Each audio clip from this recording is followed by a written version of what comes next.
ವಾರ್ತೆಯ ಮುಖ್ಯಾಂಶಗಳು. ಸ್ಕ್ವಾಡ್ವೆಸ್ ಸಂಸ್ಥೆಗೆ ರಾಷ್ಟ್ರೀಯ ಪ್ರಶಸ್ತಿ. ಗಾಂಧಿನಗರದ ಸಂಪಿಗೆ ಕೆರೆ ಸಮೀಪದ ಮನೆಯೊಂದಕ್ಕೆ ಬೆಂಕಿ ತಗುಲಿ ಲಕ್ಷಾಂತರ ರೂಪಾಯಿ ಹಾನಿ. ಶ್ರೀ ಮಾರಿಕಾಂಬಾ ಪ್ರೌಢಶಾಲೆಯಲ್ಲಿ ಗಂಡು ಮಕ್ಕಳಿಗೆ ಶೌಚಾಲಯ ಕಾಮಗಾರಿ ಪೂರ್ಣಗೊಳಿಸುವಂತೆ ಅನಂತಮೂರ್ತಿ ಮನವಿ. ವಿಧಾನಸಭೆ ಅಧಿವೇಶನದಲ್ಲಿ ಶಿರ್ಸಿ ಸಿದ್ದಾಪುರ ಕ್ಷೇತ್ರದ ಗ್ರಾಮೀಣ ಭಾಗದ ವಿದ್ಯುತ್ ಅವ್ಯವಸ್ಥೆಯ ಕುರಿತು ಗಮನ ಸೆಳೆದ ಶಾಸಕ ಭೀಮಣ್ಣ ನಾಯ್ಕ್. ಶಿರ್ಸಿ ತಾಲೂಕು ದೊಡ್ಡನಹಳ್ಳಿಯಲ್ಲಿ ಗ್ಯಾರಂಟಿ ಯೋಜನೆಗಳ ಮಾಹಿತಿ ಸಭೆ. ಶಿರ್ಸಿ ತಾಲೂಕು ದೊಡ್ಡನಹಳ್ಳಿ ಗ್ರಾಮ ಪಂಚಾಯತ್ ಸಭಾಭವನದಲ್ಲಿ ತಾಲೂಕು ಗ್ಯಾರಂಟಿ ಸಮಿತಿ ಅಧ್ಯಕ್ಷರಾದ ಸುಮಾ ಉಗ್ರಾಣ್ಕರ್ ಅಧ್ಯಕ್ಷತೆಯಲ್ಲಿ ಗ್ಯಾರಂಟಿ ಯೋಜನೆಗಳ ಮಾಹಿತಿ ಕುಂದುಕೊರತೆ ನಿವಾರಣಾ ಪ್ರಗತಿ ಪರಿಶೀಲನಾ ಸಭೆ ನಡೆಸಲಾಯಿತು. ಸಭೆಯಲ್ಲಿ ಜಿಲ್ಲಾ ಗ್ಯಾರಂಟಿ ಯೋಜನಾ ಸಮಿತಿ ಅಧ್ಯಕ್ಷರಾದ ಸತೀಶ್ ಪಿ ನಾಯ್ಕ್ ಹಾಗೂ ಗ್ರಾಮ ಪಂಚಾಯಿತಿಯ ಅಧ್ಯಕ್ಷರು, ಉಪಾಧ್ಯಕ್ಷರು ಮತ್ತು ಸದಸ್ಯರು ಹಾಗೂ ಗ್ಯಾರಂಟಿ ಯೋಜನಾ ಸಮಿತಿಯ ಎಲ್ಲಾ ಸದಸ್ಯರು ಮತ್ತು ಇಲಾಖೆಯ ಅಧಿಕಾರಿಗಳು, ಸಾರ್ವಜನಿಕರು ಹಾಜರಿದ್ದರು. ಪಂಚ ಗ್ಯಾರಂಟಿ ಯೋಜನೆಯ ಕುರಿತಂತೆ ಮಾಹಿತಿ ಮತ್ತು ಕುಂದುಕೊರತೆಗಳ ನಿವಾರಣೆಯ ಕುರಿತು ಕ್ರಮ ಕೈಗೊಳ್ಳಲಾಯಿತು.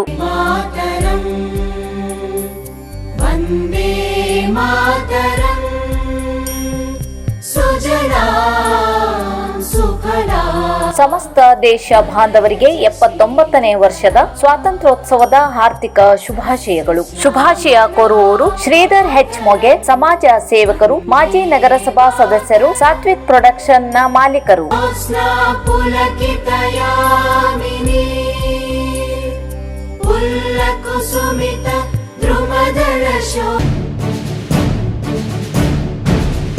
ನಾಡಿನ ಸಮಸ್ತ ಜನತೆಗೆ 79ನೇ ಸ್ವಾತಂತ್ರ್ಯೋತ್ಸವದ ಹಾರ್ದಿಕ ಶುಭಾಶಯ ಕೋರುವವರು ಶಾಸಕ ಶಿವರಾಮ್ ಹೆಬ್ಬಾರ್, ಯಲ್ಲಾಪುರ ಮುಂಡಗೋಡು ವಿಧಾನಸಭಾ ಕ್ಷೇತ್ರ.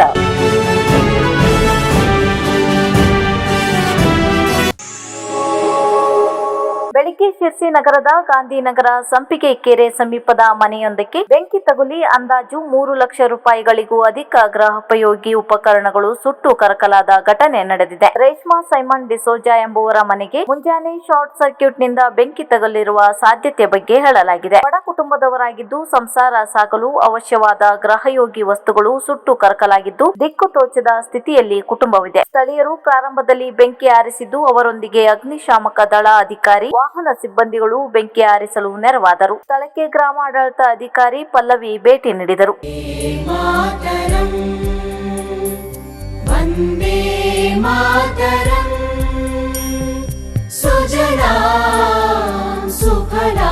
ಸಮಸ್ತ ದೇಶ ಬಾಂಧವರಿಗೆ 79ನೇ ವರ್ಷದ ಸ್ವಾತಂತ್ರ್ಯೋತ್ಸವದ ಹಾರ್ದಿಕ ಶುಭಾಶಯಗಳು. ಶುಭಾಶಯ ಕೋರುವವರು ಪಯ್ಯು ಚೌಟಿ, ಅಧ್ಯಕ್ಷರು, ಸಾರಿಕಾ ಸೇವಾ ಟ್ರಸ್ಟ್ ಸಿರ್ಸಿ, ಉದ್ದಿಮೆದಾರರು ಮತ್ತು ಸಮಾಜ ಸೇವಕರು.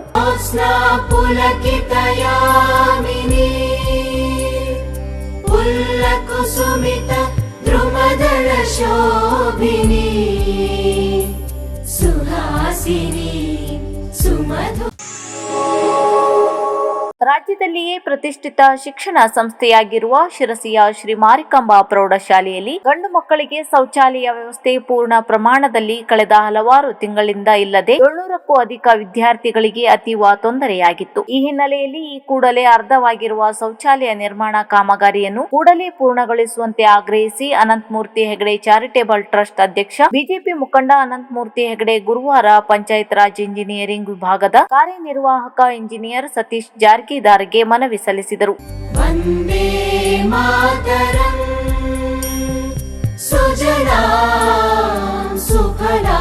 ಸಮಸ್ತ ದೇಶ ಬಾಂಧವರಿಗೆ 79ನೇ ವರ್ಷದ ಸ್ವಾತಂತ್ರ್ಯೋತ್ಸವದ ಹಾರ್ದಿಕ ಶುಭಾಶಯಗಳು. ಶುಭಾಶಯ ಕೋರುವವರು Shri Nataraj B Hosur, SPD road lines ಮತ್ತು ಅರ್ತ್ ಮೂವರ್ಸ್ ಮಾಲೀಕರು.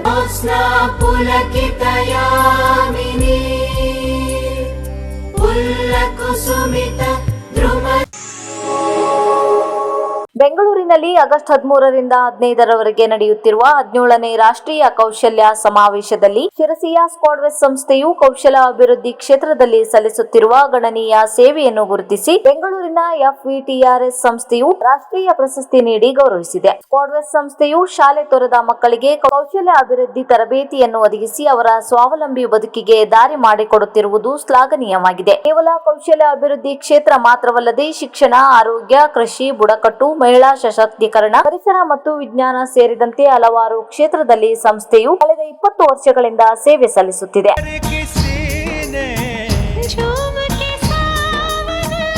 ನಮ್ಮ ರಾಷ್ಟ್ರವನ್ನು ಇನ್ನಷ್ಟು ಸಮೃದ್ಧ, ಶಾಂತಿ, ಸಂತೋಷದಾಯಕ ಸ್ಥಳವನ್ನಾಗಿ ಮಾಡಲು ನಾವು ಏನಾದರೂ ಮಾಡಬೇಕೆಂದು ಪಣ ತೊಡೋಣ. ನಿಮಗೆ ಮತ್ತು ನಿಮ್ಮ ಕುಟುಂಬಕ್ಕೆ ಸಂತೋಷದಾಯಕ ಸ್ವಾತಂತ್ರ್ಯ ದಿನದ ಶುಭಾಶಯ ಕೋರುವವರು ಭೀಮಣ್ಣ ಟಿ ನಾಯ್ಕ್, ಶಾಸಕರು, ಶಿರಸಿ ಸಿದ್ದಾಪುರ ವಿಧಾನಸಭಾ ಕ್ಷೇತ್ರ.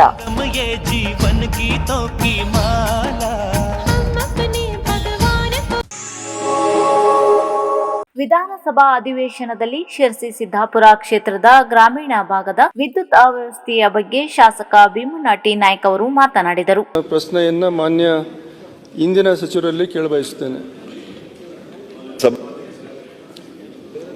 ಉತ್ತರವನ್ನು ಒದಗಿಸಲಾಗಿದೆ. ಮಾನ್ಯ ಅಧ್ಯಕ್ಷರೇ, ಉತ್ತರವನ್ನು ಒದಗಿಸಿರುವಂತಹದ್ದು, ನನ್ನ ಕ್ಷೇತ್ರ ಪೂರ್ತಿ ಮಲೆನಾಡಿನಿಂದ ದಟ್ಟ ಅರಣ್ಯವನ್ನು ಹೊಂದಿರತಕ್ಕಂಥ ಕ್ಷೇತ್ರ.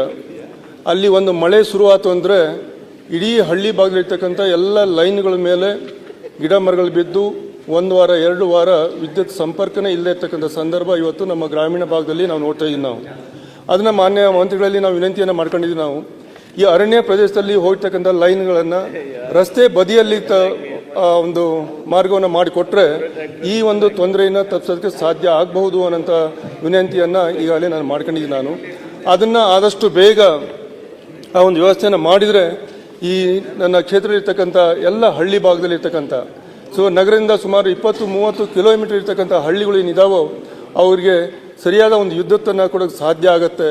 ಆ ಕಾರಣದಿಂದ ಆದಷ್ಟು ಬೇಗ ಈ ಒಂದು ವಿದ್ಯುತ್ ಸಂಪರ್ಕ ಏನು ಅರಣ್ಯ ಮಧ್ಯದಲ್ಲಿ ಹೋಗಿರ್ತಕ್ಕಂಥ ಲೈನ್ಗಳು ಏನಿದಾವೋ ಅವುಗಳನ್ನು ರಸ್ತೆ ಬದಿಯಲ್ಲಿ ಮಾಡಿಕೊಟ್ರೆ ಭಾಳ ಉತ್ತಮವಾಗುತ್ತೆ ಅನ್ನೋಂಥ ಮಾತನ್ನು ತಮ್ಮಗಳ ಮುಖಾಂತರ ಮಾನ್ಯ ಮಂತ್ರಿಗಳ ಗಮನಕ್ಕೆ ತರೋದಕ್ಕೆ ಬಯಸ್ತೀನಿ. ನಾನು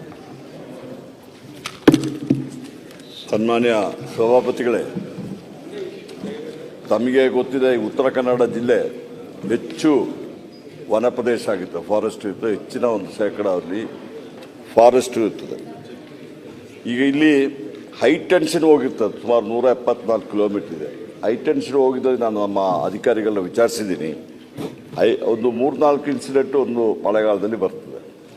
ಆದರೆ LT ಲೈನು ಸುಮಾರು 592 ಕಿಲೋಮೀಟರ್ ಇದೆ. ಅದು ಗ್ರಾಮಕ್ಕೆ